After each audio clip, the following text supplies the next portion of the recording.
लखनऊ से बड़ी खबर सामने आ रही है। बीएसपी अध्यक्ष मायावती ने एक्स पर लिखा है पोस्ट। होटल ढाबों पर नेम प्लेट मामले में बोली माया ने सरकार के आदेश को चुनावी राजनीति बताया है। नेम प्लेट से मिलावट का धंधा बंद नहीं होगा। धर्म की आड़ में राजनीति का दोषी कौन? तो लखनऊ से ये बड़ी खबर सामने आ रही है। बीएसपी अध्यक्ष मायावती ने एक्स पर पोस्ट किया है। नेम प्लेट का ये पूरा मामला है। सीएम योगी आदित्यनाथ ने हाल ही में खाद्य विभाग को यह आदेश दिया था नेम प्लेट को लेकर। सभी दुकान होटलों में नेम प्लेट लगाए जाएंगे। इसको लेकर अब सियासत तेज हो गई है और अब मायावती ने एक्स पर पोस्ट कर दिया है। उत्तर प्रदेश में मंगलवार यानी कि 24 दिसंबर से खाने पीने की दुकानों पर नेम प्लेट यानी दुकानदार का नाम लिखा जाना अनिवार्य होगा और ऐसे में अब इस आदेश के बाद सियासत तेज हो गई है। मायावती ने कहा है कि धर्म की आड़ में राजनीति का दोषी कौन? सीएम योगी आदित्यनाथ ने खाद्य विभाग की मीटिंग में आदेश दिया था नेम प्लेट को लेकर। होटल ढाबों और सभी होटलों में रेस्टोरेंट्स में उनके दुकानदारों के नाम लिखे होंगे, होटल मालिक के नाम लिखे होंगे। ऐसे में अब इस आदेश के बाद प्रदेश में सियासत तेज है। अब मायावती का आप दो पोस्ट देख सकते हैं किस तरीके से मायावती ने प्रदेश सरकार को फिर से घेरा है और यूपी सरकार पर हमला बोला है।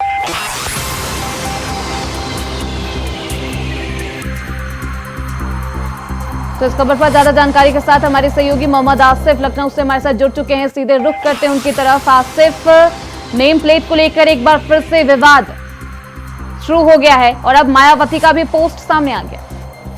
देखिए सुखी, जिस तरह से योगी सरकार ने दुकानदारों के नेम प्लेट को लेकर एक फरमान सुनाया है और लगातार खाद्य सुरक्षा टीम लगी हुई है नेम प्लेट लगाने को लेकर, लेकिन जिस तरह से नेम प्लेट लगाया जा रहा है इस पर अब पहली दफा बसपा प्रमुख मायावती की प्रतिक्रिया भी सामने आई है। अगर बात करें बसपा की प्रतिक्रिया की, तो बसपा ने हमला भी बोला है और साथ ही साथ योगी सरकार को एक नसीहत देने की कोशिश की है। बसपा प्रमुख मायावती का कहना है कि जिस तरह से कांवड़ यात्रा के दौरान नेम प्लेट लगाया गया और कहीं न कहीं जो है एक दबाव बनाया गया, लेकिन इससे कोई काम होने वाला नहीं है। खाद्य सुरक्षा टीम को गुणवत्ता पर ध्यान देने चाहिए और साथ ही साथ यह भी कहा है बसपा प्रमुख मायावती ने कि जिस तरह से नेम प्लेट को लेकर फरमान सुनाया जा रहा है, फरमान सुनाया गया है, इससे सिर्फ राजनीति हो रही है, राजनीति नहीं करनी चाहिए। वहीं बसपा प्रमुख मायावती ने तिरुपति बालाजी के प्रसाद को लेकर भी बड़ा हमला सरकार पर बोला है और कहा है कि इस मामले में जो भी असली दोषी हो उनके खिलाफ कड़ी से कड़ी कार्रवाई की जाए। फिलहाल जिस तरह से बसपा प्रमुख मायावती ने यह बड़ा हमला बीजेपी सरकार पर बोला है, योगी सरकार पर बोला है और साथ ही साथ एक नसीहत देने की कोशिश की है और यह कहने की कोशिश भी किया है कि खाद्य सुरक्षा टीम को एक्टिव रहना चाहिए जिससे लोगों के स्वास्थ्य के साथ खिलवाड़ ना हो सके। बिल्कुल आसिफ, जिस तरीके से मायावती ने यह भी कहा है कि नेम प्लेट से मिलावट का जो धंधा है वो बंद नहीं होगा, इस पर प्रशासन की तरफ से क्या कहा जा रहा है और नेम प्लेट से मिलावट का धंधा किस तरीके से ठप होता हुआ नजर आएगा? देखिए, नेम प्लेट को लेकर इसके पहले भी जो है समाजवादी पार्टी, कांग्रेस लगातार हमले बोल चुकी है सरकार पर कि नेम प्लेट से कहीं न कहीं हिंदू मुस्लिम के बीच खाई पैदा होगी, लेकिन पहली दफा जिस तरह से बसपा प्रमुख मायावती ने अपनी चुप्पी तोड़ी है और सरकार पर निशाना साधा है और यह कहा है कि नेम प्लेट से कोई फायदा नहीं होने वाला है। नेम प्लेट के बजाय सरकार को गुणवत्ता पर ध्यान देनी चाहिए और साथ ही साथ जो दुकानें हैं उनके लिए अच्छी व्यवस्था की जानी चाहिए और साथ ही बसपा प्रमुख मायावती ने यह भी कहने की कोशिश की है कि आपसे ध्यान बांटने के लिए नेम प्लेट का फरमान सुनाया गया है, ऐसा बसपा प्रमुख मायावती ने किया। फिलहाल अब नेम प्लेट को लेकर जिस तरह से बसपा प्रमुख मायावती की भी एंट्री हो चुकी है और निशाना भी साधा है और यह कहने की कोशिश की है कि नेम प्लेट कोई मुद्दा नहीं है, सरकार को अन्य पहलू पर ध्यान देनी चाहिए।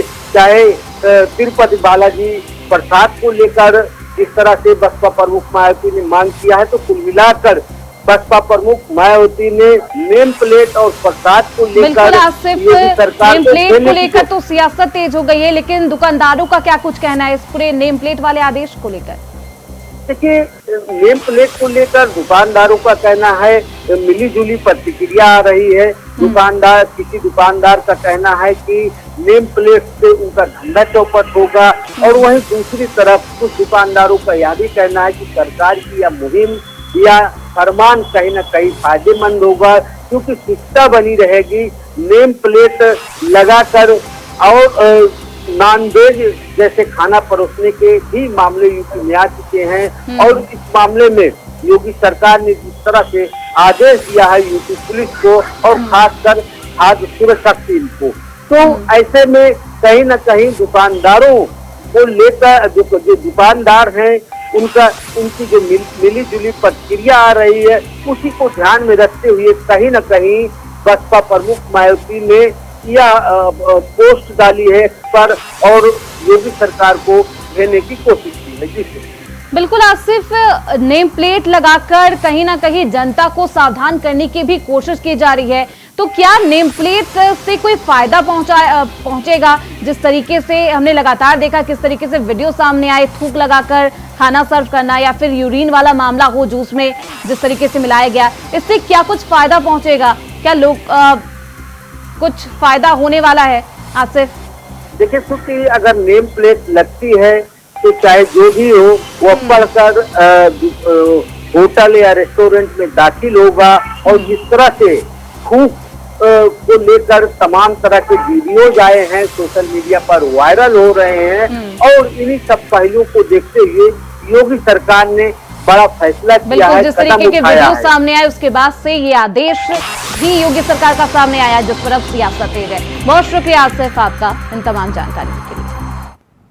वहीं दिल्ली से बड़ी खबर सामने आ रही है। मुख्यमंत्री आतिशी ने जानकारी देते हुए बताया है कि दिल्ली सरकार ने गरीबों और मजदूरों के लिए ऐतिहासिक काम किया है। पूरे देश में से दिल्ली के मजदूरों को सबसे ज्यादा मिनिमम वेज मिल रहा है। भाजपा द्वारा शासित राज्यों में दिल्ली के मुकाबले मिनिमम वेज आधा वेतन दिया जाता है, और भाजपा गरीब और मजदूर विरोधी पार्टी है। तो दिल्ली के सीएम आतिशी ने यह बड़ा बयान दिया है।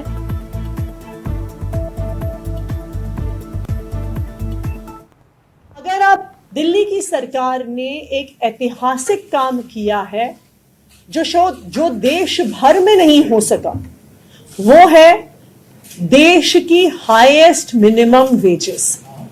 अगर आप देश भर की मिनिमम वेजेस, जो न्यूनतम वेजेस होती हैं, वो देखने चाहिए, तो अरविंद केजरीवाल जी की दिल्ली सरकार ने देश में हाईएस्ट मिनिमम वेजेस दी हैं। दूसरी ओर हम देख सकते हैं, अगर आप भारतीय जनता पार्टी शासित सरकारों को देखें तो वहां पर दिल्ली के कंपैरिजन में शायद उसकी आधी मिनिमम वेजेस होंगी। तो भारतीय जनता पार्टी गरीब विरोधी है। वो अपने राज्यों में तो बहुत कम मिनिमम वेज देती है, और दिल्ली में भी उसे रोकने का भरसक प्रयास करती रहती है। मुझे खुशी है इस बात की कि कल हमारे श्रम मंत्री मुकेश अहलावत जी ने ये फैसला लिया है, और मिनिमम वेजेस का इंक्रीज हम नोटिफाई कर रहे हैं। वहीं गाजियाबाद में बीजेपी कार्यकर्ताओं को यूपी बॉर्डर पर रोका गया है। राहुल गांधी के घर का घेराव करने जा रहे थे बीजेपी के कार्यकर्ता। राहुल के आरक्षण वाले बयान पर यह विरोध प्रदर्शन, विरोध में दिल्ली में मार्च निकालकर करना था विरोध। दिल्ली पुलिस ने बॉर्डर पर बैरिकेड लगाकर रास्ता बंद किया है। राहुल गांधी के बयान पर इस तरीके से बीजेपी के कार्यकर्ताओं में भी आक्रोश है और जनता में भी आक्रोश है। आप देख सकते हैं किस तरीके से बीजेपी के कार्यकर्ता राहुल गांधी के खिलाफ आक्रोशित नजर आ रहे हैं। राहुल गांधी ने आरक्षण को लेकर बयान दिया था। अमेरिका दौरे पर थे राहुल गांधी। उन्होंने कहा था कि जब हालात सुधर जाएंगे तो आरक्षण को बंद भी कर दिया जाएगा, खत्म कर दिया जाएगा। इसको लेकर बीजेपी कार्यकर्ताओं में आक्रोश है।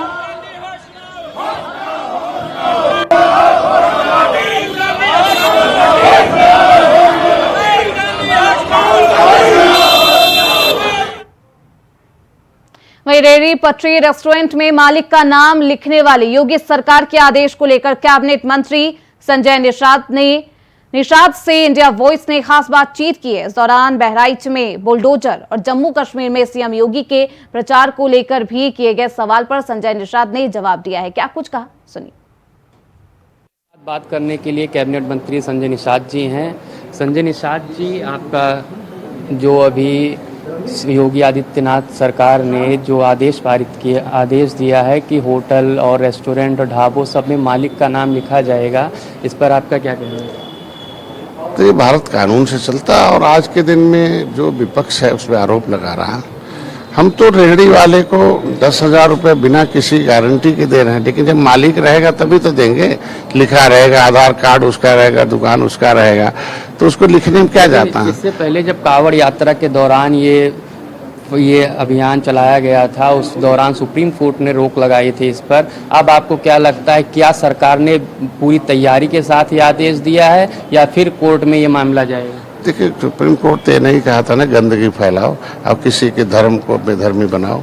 तो जब अगर ऐसे एविडेंस मिलते हैं तो निश्चित रूप से उस पर कोई न कोई नीति निर्देश बनाना पड़ेगा। अब बाद में न्यायालय में जाएगा तो देखा जाएगा।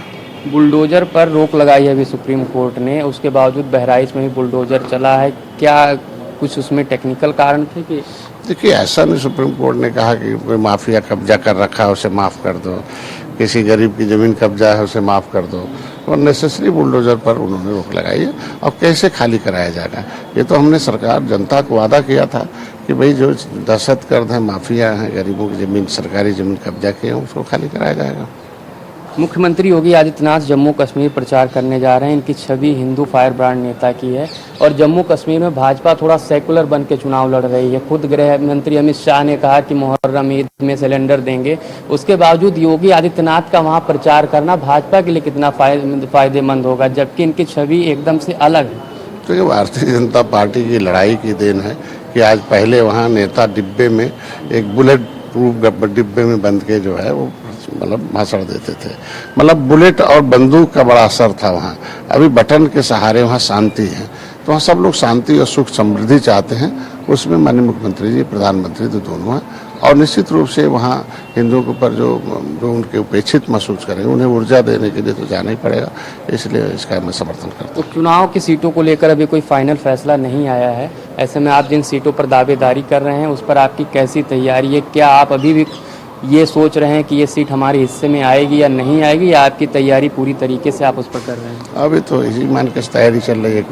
पहले परंपरा रही भारतीय जनता पार्टी की कि मिल के लड़ते हैं, आगे मिल के लड़ेंगे और जिसकी जो सीटें होती वो लड़ता है। तो आपने सुना, हमारे साथ थे कैबिनेट मंत्री संजय निषाद, जिनका कहना है कि योगी आदित्यनाथ जिस तरीके से प्रचार करते हैं वहां पर पार्टी को फायदा होता है। साथ ही उन्होंने बुलडोजर को लेकर ये कहा कि सुप्रीम कोर्ट ने ये बिल्कुल नहीं कहा है कि माफियाओं की अवैध संपत्ति पर बुलडोजर ना चले। कैमरामैन राहुल के साथ रमन मिश्रा, इंडिया वॉइस, लखनऊ। वहीं राज्य से बड़ी खबर सामने आ रही है। पेपर लीक को लेकर राज्य में घमासान है। छात्र संगठन की रद्द करने की मांग की जा रही है। अनियमितता के आरोपों पर आयोग अध्यक्ष की सफाई भी सामने आ गई है। परीक्षा निष्पक्ष और कदाचार मुक्त हुई है। आयोग अध्यक्ष का यह बयान, पुख्ता सबूत मिलने पर कराई जाएगी जांच। क्वेश्चन पेपर्स की सुरक्षा के लिए कई कदम उठाए गए। छात्रों के पास कोई सबूत है तो पेश करें। आयोग अध्यक्ष का यह बयान है।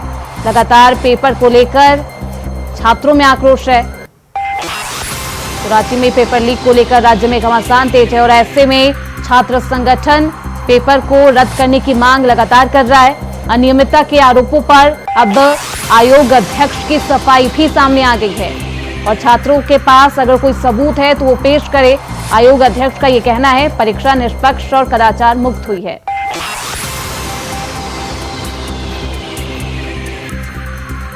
जेएससी सीजीएल का एग्ज़ाम हुआ था 21 और 22 सितंबर को। उसकी परीक्षा प्रक्रिया बहुत लंबे समय से पेंडिंग थी। हम लोग को अगले दिन पता चला कि पेपर लीक था और हम लोग एविडेंस जुगाड़ करके बहुत सारे एविडेंस लेकर लोग आए उस एविडेंस जुगाड़ करके हम लोग राज्यपाल के समक्ष एविडेंस प्रस्तुत करने गए थे, ज्ञापन सौंपने गए थे और राज्यपाल ने कल हम लोग मिलने गए थे, राज्यपाल ने आज फिर बुलाया था और सारा सबूत और जो डिजिटल प्रूफ है वो सारा हम लोगों ने आज राज्यपाल को सौंप दिया है।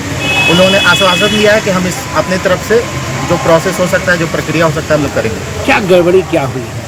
गड़बड़ी पेपर लीक हो गया है। जो एग्ज़ाम हुआ है उसका पेपर पहले से ही उत्तर कुंजी बाहर आ गया है, आंसर की पहले बाहर आ गया है। लोगों के पास उसका प्रूफ है कि लोग आंसर लिख रहे थे, एग्ज़ाम सेंटर के बाहर आंसर लिख रहे थे और उसकी प्रॉपर रिकॉर्डिंग एग्ज़ाम शुरू होने से पहले की रिकॉर्डिंग हमारे पास अवेलेबल है और वही प्रूफ हम लोग राज्यपाल के समक्ष सौंपने गए हैं। अब क्या करना चाहते हैं? सरकार से क्या मांग है? सरकार से मांग है कि ये पूरी परीक्षा प्रक्रिया 21 और 22 तारीख की रद्द की जाए, क्योंकि ये निष्पक्ष तरीके से नहीं हुआ है, इसमें पेपर लीक हुआ है, तो इसको पूरी तरह से रद्द करने की आवश्यकता है।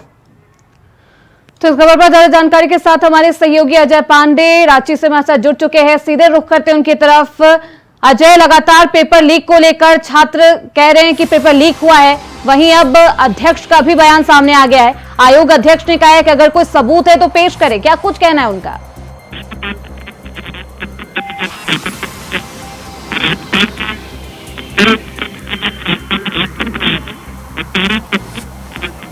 तो दोबारा संपर्क करने की कोशिश करेंगे अजय आपसे।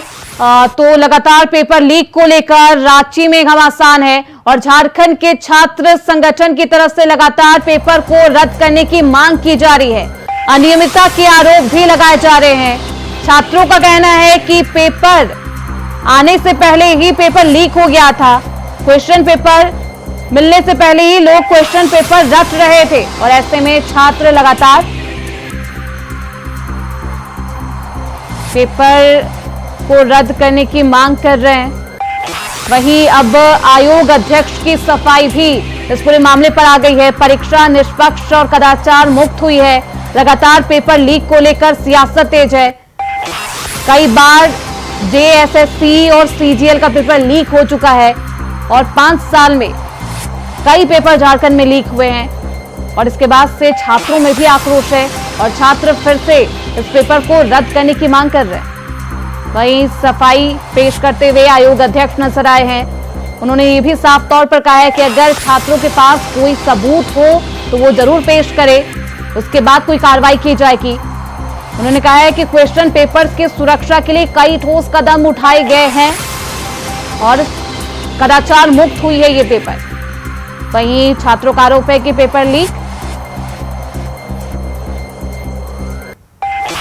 हुई है।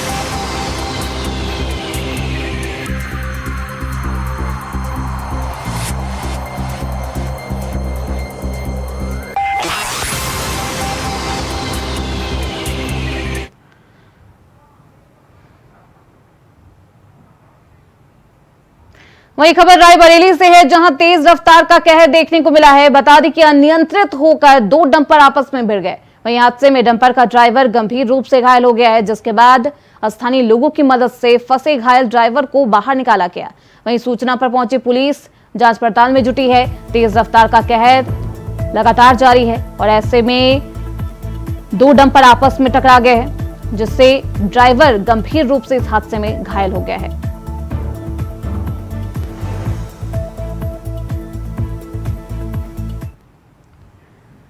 वहीं कानपुर देहात की गद्दा फैक्ट्री में 6 मजदूरों की जलकर मौत के मामले में जहां एक तरफ सियासी पारा चढ़ता नजर आ रहा है, तो वहीं फैक्ट्री मालिकों पर भी कई कार्रवाई नहीं हुई है कार्रवाई, जिस पर सवाल खड़े हो गए हैं। बता दें कि अग्निशमन अधिकारी कृष्ण कुमार के द्वारा दर्ज कराई गई एफआईआर के तहत फैक्ट्री मालिकों को सहूलियत देने जैसी स्थिति नजर आई, जिसके बाद जिले के वरिष्ठ अधिवक्ता ने फैक्ट्री में हुए अग्निकांड और ज्वलनशील एलपीजी गैस के इस्तेमाल को लेकर कहा है कि फैक्ट्री मालिकों पर मानव वध की धारा में कार्रवाई होनी चाहिए। मौत की भट्टी में 6 मजदूरों की मौत हो गई थी, जिसके बाद से सियासत भी तेज है और अब कंपनी के मालिकों को छूट देने का यह आरोप भी लगाया जा रहा है।